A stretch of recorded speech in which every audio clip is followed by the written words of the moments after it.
Hello student, स्वागत है आपका हमारे यूट्यूब चैनल पे। आज मैं हूं आपके साथ राकेश कुमार। आज स्टूडेंट अपन पटवार परीक्षा से संबंधित जो आपका फील्ड बुक का टॉपिक है उसके बारे में बात करेंगे। पटवार में फील्ड बुक के क्वेश्चन आते हैं, 3-4 टाइप से आते हैं, उन सभी टाइप्स की अपन बात करेंगे। तो देखो, फील्ड बुक की यदि आपको फील्ड बुक का क्वेश्चन करना है एग्जाम के अंदर, तो सबसे पहली बात तो यही है, आपको 2 फॉर्मूले याद रखने हैं। जो फॉर्मूला है, 2 फॉर्मूले आपको देखने। एक तो आपको स्टूडेंट आपको पता होना चाहिए ट्रायंगल का फॉर्मूला, जिसको अपन बोलते हैं त्रिभुज। एक तो त्रिभुज का जो फॉर्मूला होता है वो काम में आता है आपकी फील्ड बुक के अंदर, और एक समलंब चतुर्भुज के समलंब चतुर्भुज। तो समलंब चतुर्भुज और त्रिभुज 2 ही फॉर्मूलों पर आधारित है आपकी फील्ड बुक, जिसमें कई प्रकार के क्वेश्चन आते हैं जिनकी अपन बात करेंगे। त्रिभुज में आपको सूत्र ध्यान रखना है। त्रिभुज का सूत्र होता है स्टूडेंट 1/2 आधार गुणा ऊंचाई। सिंपल है, 1/2 जो त्रिभुज का आपको आधार दिया हुआ है, आगे अपन क्वेश्चन में देखेंगे, उसको ऊंचाई से आप गुणा कर दो। समलंब चतुर्भुज, देखो चतुर्भुज 3 प्रकार के होते हैं स्टूडेंट, समांतर चतुर्भुज, समलंब चतुर्भुज और एक सामान्य जिसको अपन चतुर्भुज बोलते हैं। समलंब चतुर्भुज में जैसे ये आकृति आ गई आपकी, ये प्रकार का समलंब चतुर्भुज है, या मैं दूसरी आकृति बनाऊं तो ये भी आपका एक समलंब चतुर्भुज है। इसमें क्या होता है स्टूडेंट, 2 भुजा समांतर होती है। ये जो दोनों भुजा है वो समांतर होती है। समांतर भुजा उन्हें कहेंगे जो किसी भी बिंदु पर नहीं मिलती है। 2 भुजा एक दूसरे के वो समांतर होती है जो किसी बिंदु पर एक दूसरे को काटती नहीं है। तो समलंब चतुर्भुज का सूत्र होता है स्टूडेंट 1/2 समांतर भुजाओं का योग, समांतर भुजा का योग गुणा ऊंचाई।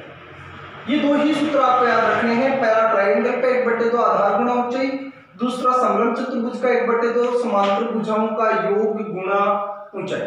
समलंब चतुर्भुज आपके सामने है जिसकी 2 भुजा क्या हो, समांतर हो, बाकी इसमें कोई रूल लागू नहीं होता है। इसमें देखो आपकी फील्ड बुक में क्वेश्चन जो आते हैं वो एरिया का क्वेश्चन आ सकता है, टोटल एरिया पूछा जा सकता है आपको, total area of field book पूछा जा सकता है, संपूर्ण फील्ड बुक का क्षेत्रफल, या आपको किसी एक पार्टीशन का एरिया पूछ सकते हैं, या 2 एरिया के बीच का जो रेशियो होता है, जो आपका अनुपात होता है, अनुपात से संबंधित क्वेश्चन आ सकते हैं कि इन 2 आकृतियों के बीच इनके क्षेत्रफल का अनुपात क्या है, या फिर स्टूडेंट आपके परसेंटेज का क्वेश्चन इसमें पूछा जा सकता है। तो ये 3-4 प्रकार के इसमें क्वेश्चन आ सकते हैं। 2 भुजाओं के बीच रेशियो पूछ सकता है, परसेंटेज पूछ सकता है, इसके अलावा टोटल फील्ड बुक का क्षेत्रफल पूछ सकता है, या एक निश्चित आकृति का आपको क्षेत्रफल पूछ सकता है। तो अपन देखो एक क्वेश्चन के माध्यम से इन सब की बात करेंगे। बहुत ही इजी वे का टॉपिक है, एक क्वेश्चन करके आप पटवार को फाइट कर सकते हैं। हर एक चैप्टर जो है आपके लिए इंपॉर्टेंट है यहाँ पे, तो हर एक टॉपिक के एक वीडियो आपको यहाँ पे मिल जाएंगे एक विशेष एग्जाम के लिए। जैसे स्टूडेंट देखना, पहला आपको ऐसे कुछ क्वेश्चन दे रखा है, जैसे ये मान लो ये दे दिया आपको, इसमें अगले ने लिख दिया 0 110 सॉरी 0 40, जैसे लिख दिया 60 110, इसके अलावा आगे आपको दे सकता है जैसे 120 और 200।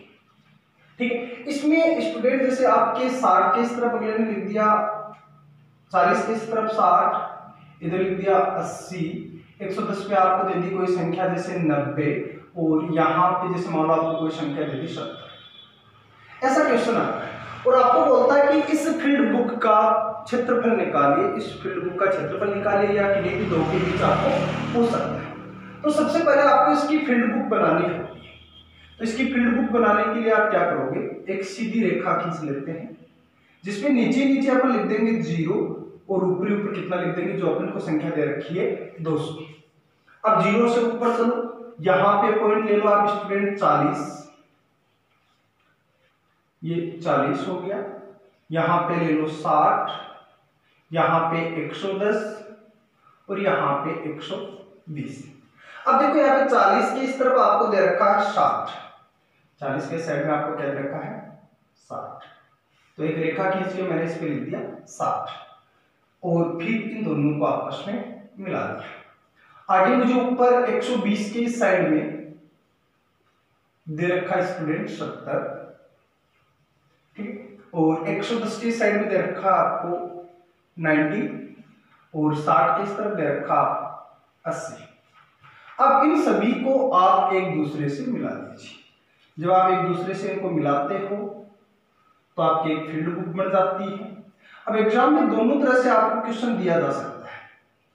आपको ऐसी कोई फील्ड बुक भी पेपर में मिल सकती है या फिर ऐसा भी आपको क्वेश्चन मिल सकता है। यहाँ पे इसको मैंने इससे मिला दिया, इसको इससे मिला दिया एंड इसको इससे। तो इस टोटल एक आप चित्र के अंदर, आप डायग्राम के अंदर देख सकते हो, दो ही चीज आपके पास बनती है, या तो ये समलंब चतुर्भुज बन गए दोनों, या फिर ये आपके चार ट्रायंगल बन जाते हैं, त्रिभुज बन जाते हैं। ठीक है, चारों का आपको अलग अलग जितनी भी आकृतियां आप इनको नाम दे दिए, जैसे इसको दे दिया first, second, third, fourth, fifth and sixth, 6 आकृतियां आपके पास है। सभी आकृतियों का अपन यहाँ पे क्षेत्रफल निकाल लेंगे और सभी को एक दूसरे से ऐड कर देंगे, पूरी फील्ड बुक का आपके पास एरिया आ जाएगा। तो क्वेश्चन इस टाइप में भी हो सकता है पेपर में और इस टाइप में भी हो सकता है। पहले अपन उस क्वेश्चन की बात कर रहे हैं कि आपको दे दिया कि इसका आपको क्या निकालना है स्टूडेंट, क्षेत्रफल निकालना है। तो इसका क्षेत्रफल निकालोगे तो आप पहली आकृति से चलो, कोई भी आकृति, मैंने यहाँ पे इसको एक नाम दिया है, आप इसको एक नाम दे सकते हो। पेपर में ये नहीं दिया हुआ होगा, यदि ये चित्र नहीं होगा तो आपको आकृतियों के नाम नहीं मिलेंगे, या इसमें कोई भी नाम दे सकता है, जैसे इसको ओ ए पी बी दे दिया, फिर इसको सी डी ई, इन पॉइंटों को कोई भी नाम दिया हो सकता है। तो अपन आकृति फर्स्ट का निकाले तो यहाँ पे देखो ये आकृति फर्स्ट आपकी एक त्रिभुज है, राइट। त्रिभुज जो है तो त्रिभुज का सूत्र आपको पता है, ट्रायंगल है तो इसका सूत्र क्या हो जाएगा स्टूडेंट, 1/2 आधार गुणा ऊंचाई। अब आप इस 40 को ऊंचाई मान सकते हो, 60 को आधार मान सकते हो, क्योंकि यहाँ पे एक 90 डिग्री का कोण है, 90 डिग्री के सामने की जो भुजा होती है वो कर्ण होती है। तो आप इन दोनों में से किसी भी एक को बेस मान लो, तो यहाँ पे हो जाएगा 40 × 60। आप 40 को कैंसिल आउट कर दोगे तो यहाँ पे कितना आ जाएगा, 6 दूनी 12, 1200 वर्ग मीटर। ये आपको मीटर में भी दिया हो सकता है, फुट में भी दिया हो सकता है, सेंटीमीटर में भी दिया हो सकता है, बीघा में भी दिया हो सकता है। यहाँ पे ये सारी वैल्यू जो है वो आपको मीटर में दे रखी है। तो वहां पे कितना हो गया स्टूडेंट, 1200 वर्ग मीटर, या इसको अपन बोल सकते हैं 1200 मीटर स्क्वायर। दूसरी आकृति फिर आपके पास एक ट्रायंगल है जिसमें यहां से देखो 0 से 60 के बीच है, तो इसकी ऊंचाई आपके पास 60 है और इसका आधार कितना है 80। तो दूसरी का क्षेत्रफल निकालोगे आप 1/2, 80 × 60, फिर कैंसिल कर दो 40 और ये हो जाएगा 2400 वर्ग मीटर। ठीक है, दूसरी आकृति का भी पहले सिंपल वे में निकाल लिया।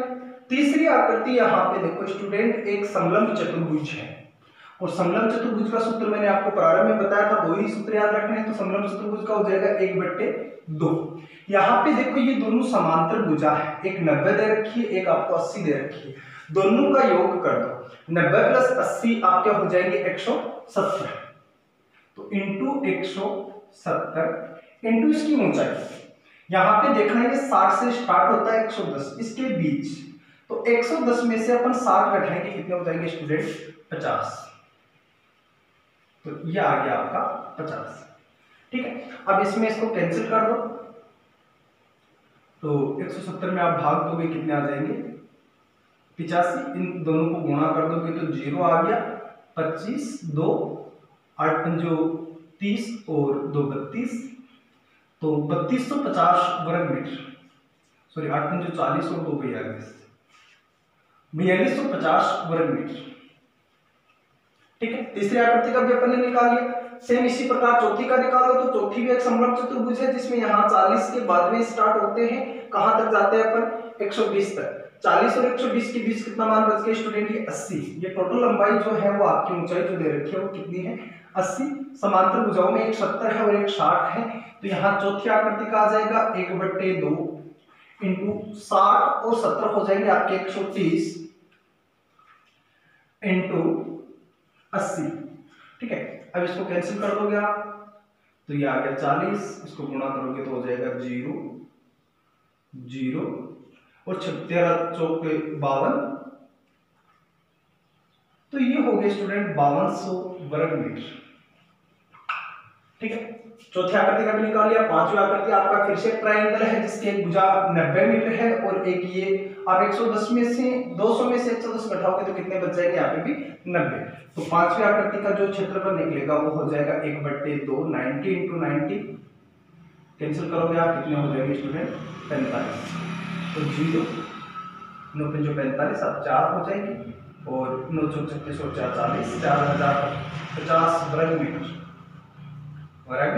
मीटर। ऐसे निकालो। फिर छठवीं आकृति का निकालो।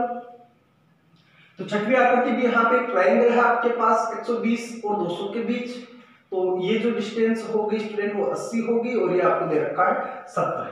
तो 1/2 70 इंटू 80 7 चौक 28 कितना हो जाएगा 2800 वर्ग मीटर। तो सबसे पहले आपको क्या करना है, फील्ड बुक में जितने भी आपको आकृति दी हुई है उन सभी आकृतियों का आपको क्या निकालना है, क्षेत्रफल निकालना है। अब पूरी फील्ड बुक का आपको क्षेत्रफल पूछा है तो आप इस सभी को जोड़ देते हैं। तो आपके पास मान है स्टूडेंट 1200 2400 4250 5200 एंड 4050 एंड आपके पास मान है 2800। तो 5 दूनी 10 1, यहाँ पे हो जाएगा 4 दूनी 8 2 10 18 18 19 सिंगल, इसको जोड़ोगे तो आप हो जाएगा 4 2 6 5 11 4 15 15 और 3 कितना हो जाएगा 18 और 1 यहाँ से 19। तो टोटल कितना आया स्टूडेंट 19,900 वर्ग मीटर, 19,900 वर्ग मीटर। तो इस प्रकार से तो आप टोटल निकालोगे। टोटल में करना क्या है, आपको जो जितनी भी आकृति दे रखी है सभी का अलग अलग आप क्षेत्रफल निकालो, सभी को जोड़ दो, टोटल पूरी फील्ड बुक का आपके पास क्या आ जाएगा स्टूडेंट, क्षेत्रफल आ जाएगा। ये तो फर्स्ट क्वेश्चन था। सेकेंड क्वेश्चन इसमें क्या बढ़ सकता है, देखो उसकी अपन बात करें। आपको ये फील्ड बुक दे दी और इसमें आकृति का कोई भी आपको एक नाम दे दिया और आपको ये पूछा जाता है इन दोनों आकृतियों के बीच आपका रेशियो बताना है, अनुपात आपको बताना है। जैसे आपको बोल दिया कि पहली आकृति और दूसरी आकृति, इन दोनों के बीच का जो क्षेत्रफल है उनका अनुपात कितना है। तो पहली आकृति अनुपात क्या बताना है स्टूडेंट आपको, दूसरी आकृति। पहली आकृति का क्षेत्रफल आपने निकाल लिया 1200, दूसरी का कितना है स्टूडेंट 2400, 1200 से कट रहा तो कितना आ जाएगा 1:2। तो पहली और दूसरी आकृति का अनुपात पूछा तो आ गया। जैसे आपको पूछ ले पहली और छठवीं आकृति का अनुपात, तो स्टूडेंट यहाँ पे 1:6। पहली का क्षेत्रफल अपन ने निकाला था 1200, अनुपात इसका कितना है 2800 हो गया। अब अनुपात निकालना है, 0 से 0 अपन ने कैंसिल कर दिया, फिर 2 का भाग जा रहा है यहाँ 6 हो जाएगा, अनुपात ये कितना हो जाएगा 14, फिर काटेंगे तो 3, अनुपात कितना हो जाएगा स्टूडेंट 7। तो आप अनुपात निकाल सकते हो दो आकृतियों के बीच। इसी तरह आपको यदि परसेंटेज के बारे में पूछे कि एक आकृति का क्षेत्रफल दूसरी आकृति की तुलना में कितना परसेंट है, तो परसेंटेज निकालने के लिए आप क्या करोगे। जैसे आपको यही क्वेश्चन दे दिया कि इस चित्र में आपको बढ़ा दिया और बोला कि पहली और दूसरी आकृति के क्षेत्रफल का प्रतिशत कितना है। जैसे आपको दे दिया पहली आकृति का क्षेत्रफल दूसरी आकृति की तुलना में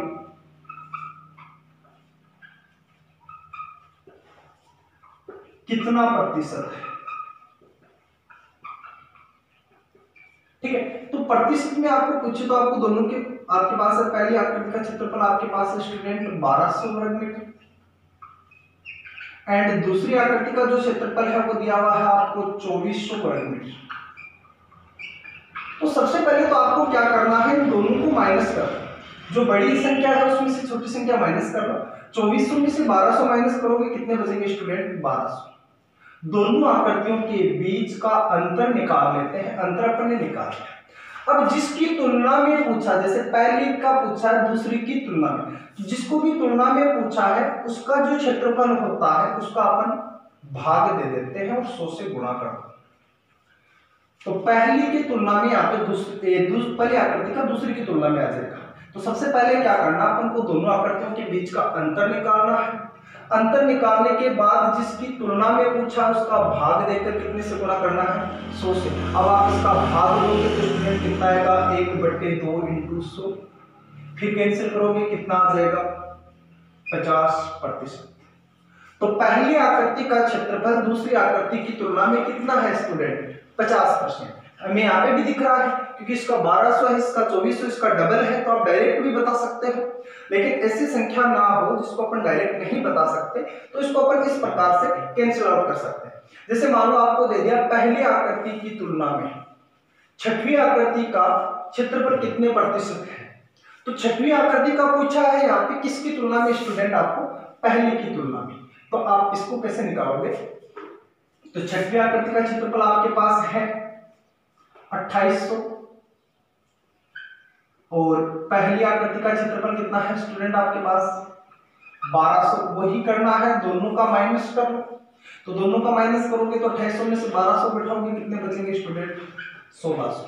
अब जो जिसकी तुलना में पूछा, तो पहली आकृति की तुलना में पूछा तो 1200 का क्या कर दो स्टूडेंट, भाग दे दो, इंटू इसको कितने से गुणा कर दो, 100 से आपको क्या कर देना है, गुणा करना है। तो कितना आ जाएगा इसका आंसर, 8 6 × 100। जिसको अपन आगे कैंसिल करेंगे तो आ जाएगा 4/3 × 100। जिसको अपन पॉइंटर में निकालेंगे तो इतना आ जाएगा 1.33 × 100। तो लगभग कितना बता सकते हो, 133% अधिक है। 133% कितना है, अधिक है। तो इस प्रकार से 3 प्रकार के आपके क्वेश्चन आते हैं। एक दूसरी आकृति के बीच आपको परसेंटेज पूछा जा सकता है, एक दूसरी आकृति के बीच आपको रेशियो पूछा जा सकता है, अनुपात पूछा जा सकता है, और टोटल आपको फील्ड बुक जो दे रखी है आपको उसका क्षेत्रफल पूछा जा सकता है। इसको बताने के लिए स्टूडेंट आपको 2 ही सूत्र याद रखने हैं, ट्रायंगल और समलंब चतुर्भुज। एक क्वेश्चन और देखते हैं अपन, जिसमें आप अच्छी तरह से समझ जाओगे कि फील्ड बुक में किस प्रकार से क्वेश्चन अपन निकालते हैं। जैसे अगला क्वेश्चन आपको दे दिया, जैसे कि फील्ड बुक दे दिया आपको एग्जाम के अंदर, इसमें दे दिया आपको 0 50 100 150 और 200। ठीक, यहां पे आपको दे दिया 40, यहां पे आपको दे दिया 10। ओके स्टूडेंट, और इस जगह आपको दे दिया जाता है 80। क्या करना है, ये आकृति ऐसी की ऐसी आपको एग्जाम में मिले तो आपको देखना है कि कौन सा इसमें से ट्रायंगल है, कौन सा इसमें से समलंब चतुर्भुज है, और आपको इसको निकाल देना है। फिर वही काम करना है, पहली आकृति ले लो, इसको दूसरी, तीसरी, चौथी और पांचवी, 5 आकृतियां। पहली आकृति का आप निकालोगे तो पहली आकृति आपके पास यहाँ पे एक त्रिभुज है, जिसमें देखो आधार कितना है 0 से 150 एंड ऊंचाई कितनी है स्टूडेंट 80। तो 1/2 80 × 150 कैंसिल कर दोगे 40, कितना हो जाएगा 6000 वर्ग मीटर। कितना हो जाएगा स्टूडेंट, यहाँ से 6000 वर्ग मीटर। फिर दूसरी आकृति का निकाल लो, दूसरी भी एक ट्रायंगल है, तो इसका कितना हो जाएगा 1/2 10 × 50, 50 को कैंसिल कर दोगे 25 आ जाएंगे, यहाँ से कितना आ जाएगा 250 वर्ग मीटर। फिर तीसरी आकृति का सेम इसी प्रकार से एक समलंब चतुर्भुज है, तो 1/2 समांतर भुजा, एक 40 है और एक कितनी है आपकी 10, तो समांतर भुजाओं का योग कितना हो गया 50 इंटू आपकी ऊंचाई कितनी है यहाँ पे 50, कैंसिल करोगे कितने आ जाएंगे 25, तो यहाँ से इसका कितना आ जाएगा 25 × 125, तो 1250 वर्ग मीटर इसका यहाँ पे क्या आ जाएगा आंसर आ जाएगा। फिर चौथी का निकालो, लास्ट आप पांचवी का निकालो, तो चौथी आपके ट्रायंगल है 1/2, आधार इसका दे रखा आपको 40, ऊंचाई कितनी है स्टूडेंट यहाँ पे 100 और 100 के बीच की दूरी कितनी बच गई स्टूडेंट 200 और 100 के बीच का कितना अंतर हो गया यहाँ पे 100, तो इसको 100 से गुणा कर दो, 2 से कैंसिल, टोटल कितना आ जाएगा स्टूडेंट आपका 2000 वर्ग मीटर, ठीक है। और फिर लास्ट पांचवी का निकाल दो, पांचवी का हो जाएगा 1/2, आधार में दे रखे हैं आपको 80, ऊंचाई है यहाँ पे 40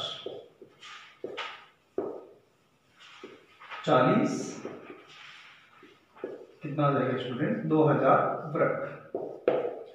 तो सभी का अलग अलग निकाल लिया। फिर करना क्या है आपको, इन सभी को ऐड कर दो, सभी को जोड़ दो। जैसे पहले का आपको दे रखा है 6000, दूसरी आकृति का आपके पास आया था 250, तीसरी आकृति का आपके पास आया था 1250, चौथी आकृति 2000 और पांचवी आकृति का भी कितना आया था स्टूडेंट आपके पास 2000।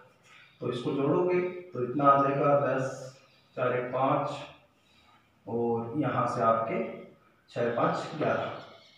तो टोटल फील्ड बुक का जो क्षेत्रफल आया वो कितना है स्टूडेंट यहाँ पे 11500 वर्ग मीटर। एक दूसरे का अनुपात कुछ जैसे आपको दे दिया कि चौथी आकृति के तुलना में पांचवी आकृति का अनुपात कितना है, तो 4:5 दोनों का क्षेत्रफल लिख दो 2000 एंड इसको आप कैंसिल आउट करोगे कितना आ जाएगा 1:1। तो दो आकृतियों के बीच का आपको रेशियो पूछे कितना बता दो स्टूडेंट 1:1। फिर वो परसेंटेज पूछे तो दोनों का अंतर देख लो, तो 2000 माइनस 2000 कितना हो गया 0, अंतर ही 0 है, तो आपको पता है कि परसेंटेज में कितना आएगा 0। तो एक आकृति का दूसरी आकृति की तुलना में एरिया परसेंटेज में आपको पूछे तो यहाँ पे कितना आ जाएगा स्टूडेंट 0। तो इस प्रकार से आप कोई भी फील्ड बुक का जो क्वेश्चन होता है वो सोल्व कर सकते हो। इसी 4 टाइप के क्वेश्चन आपके एग्जाम में आते हैं। यदि आपको वीडियो अच्छा लगा, बातें समझ में आई तो स्टूडेंट प्लीज वीडियो को लाइक कीजिए, कमेंट कीजिए और चैनल को सब्सक्राइब कीजिए। धन्यवाद।